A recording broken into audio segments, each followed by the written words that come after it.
ശബ്ദിക്കരുത് നീ. എവിടെയോ കിടന്ന വേലക്കാരി, വേലക്കാരിക്ക് വയറ്റിലുണ്ടാക്കിയിട്ട് എല്ലാം ഒപ്പിച്ച് വെച്ചിട്ട് തല കുനിച്ച് നിന്നിട്ട് കാര്യമില്ല. എടാ, എന്താ ചെയ്യേണ്ടെന്ന് ആലോചിക്ക്. എല്ലാത്തിനും കാരണം ആ രാജു ഋതികയാണ് അമ്മേ. അവര് നമുക്കിട്ട് വെച്ച പണിയാ. എല്ലാം നിനക്ക് അറിയാലോ. എടാ, എല്ലാം അറിയാവുന്ന നീ തന്നെ നിന്നെ കൺട്രോൾ ചെയ്യണമായിരുന്നു. നിനക്ക് സ്വയമായിട്ട് നിയന്ത്രണമില്ല. നീ നിനക്ക് തോന്നുന്നത് ചെയ്. എന്നാ അതിന്റെ ബലം അനുഭവിക്കുന്നതേ നീ മാത്രമല്ല, ഞാനും കൂടിയാണെന്ന് ഓർക്കണം. അമ്മേ, ക്ഷമിക്ക്. എനിക്കൊരു തെറ്റ് പറ്റിപ്പോയി. ഇനി ഇങ്ങനെ ഒരു തെറ്റ് ആവർത്തിക്കാതെ ഞാൻ നോക്കിക്കോളാം. എന്നെ എങ്ങനെയെങ്കിലും ഇതിന്നൊന്ന് ഊരുത്താ അമ്മേ.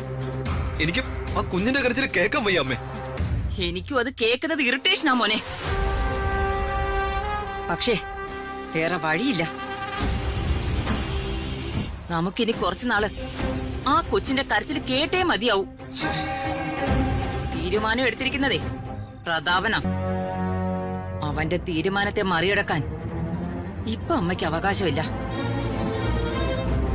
അതുകൊണ്ട് നീ ഒന്ന് ക്ഷമിക്ക.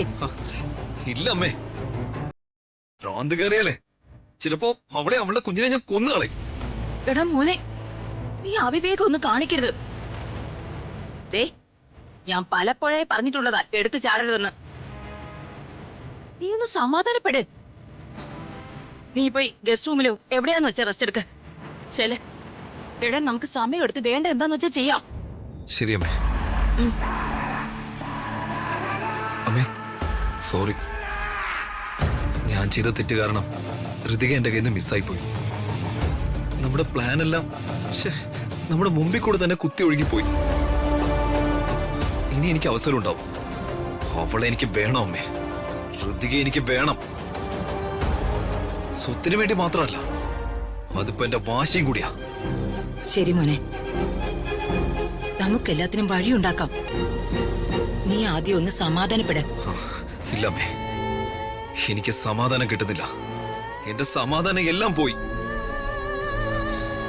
ഞാൻ ഗസ്റ്റ് റൂമിലുണ്ടാവും. എന്നെ കാണാനോ?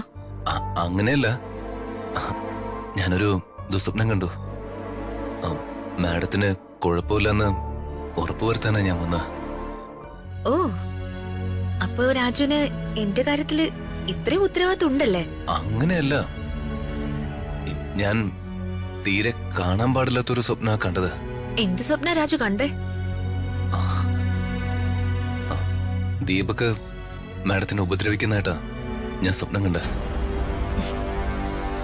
അല്ല, ദീപക് എന്നെ ഉപദ്രവിച്ച രാജുനെന്താ? ദീപകിന്റെ കാര്യത്തില് രാജുന് അത്രയും പേടിയുണ്ടെങ്കിൽ ദീപക്കുള്ള ഈ വീട്ടില് എന്നെ നിർത്തുന്നത് ശരിയാണോ? എന്നെ ഇവിടെ നിന്ന് രാജുവിന്റെ വീട്ടിലേക്ക് കൊണ്ടുപോ. പിന്നെ രാജുവിന് ഇങ്ങനെ പേടിച്ച് ഇങ്ങോട്ട് വരേണ്ട കാര്യമില്ലല്ലോ. അയ്യോ, അതെങ്ങനെയാ മാഡം? എനിക്കങ്ങനെ ചെയ്യാൻ പറ്റില്ല. അങ്ങനെ ചെയ്യാൻ പറ്റില്ലാത്ത ആള് എനിക്ക് എന്തെങ്കിലും സംഭവിച്ചു എന്നോർത്ത് ഓടി ഇങ്ങോട്ട് വരാനും പാടില്ല. Sorry madam. രാജു,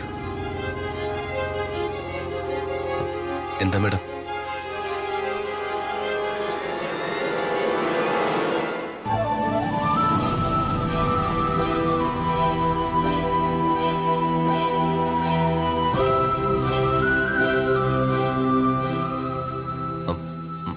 എന്താ മാഡം ഇങ്ങനെ നോക്കുന്ന? ഞാൻ രാജുവിന്റെ കണ്ണുകളില് ഇപ്പൊ എന്നോട് എന്താ തോന്നുന്നതെന്ന് നോക്കായിരുന്നു. എന്റെ കണ്ണിലോ? എന്റെ കണ്ണിൽ എന്താ ഉള്ളത്? ആ കണ്ണില് എന്താ ഉള്ളതെന്നാ ഞാൻ നോക്കിയത്.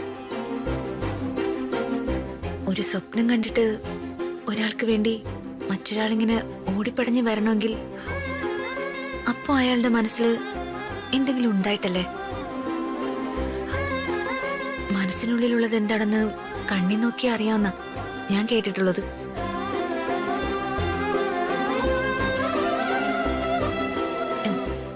എന്താ രാജു എന്റെ കണ്ണിലേക്ക് നോക്കാത്തത്? മനസ്സിൽ എന്താ ഉള്ളതെന്ന് ഞാൻ കണ്ണിലൂടെ മനസ്സിലാക്കുമെന്ന പേടി കൊണ്ടാണോ? ഏയ്, അതുകൊണ്ടൊന്നും അല്ല മാഡം. എനിക്ക് പോണം. അങ്ങനൊന്നും പോവാൻ പറ്റില്ല. ഏതായാലും എനിക്ക് വേണ്ടി ഇവിടെ വരെ വന്നതല്ലേ. എനിക്ക് പറയാനുള്ള കുറച്ച് കാര്യങ്ങൾ രാജു കേട്ടിട്ട് പോയാ മതി.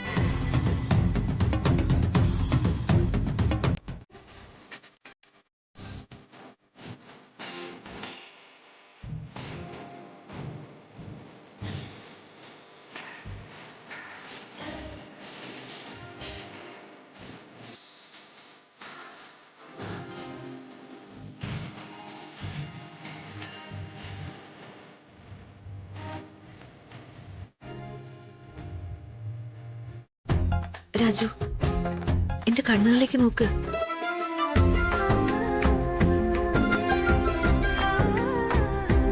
എനിക്ക് സംസാരിക്കാനുള്ളത് രാജുവിന്റെ കണ്ണുകളിലേക്ക് നോക്കി വേണം പറയാൻ. അതൊന്നും പറ്റില്ല.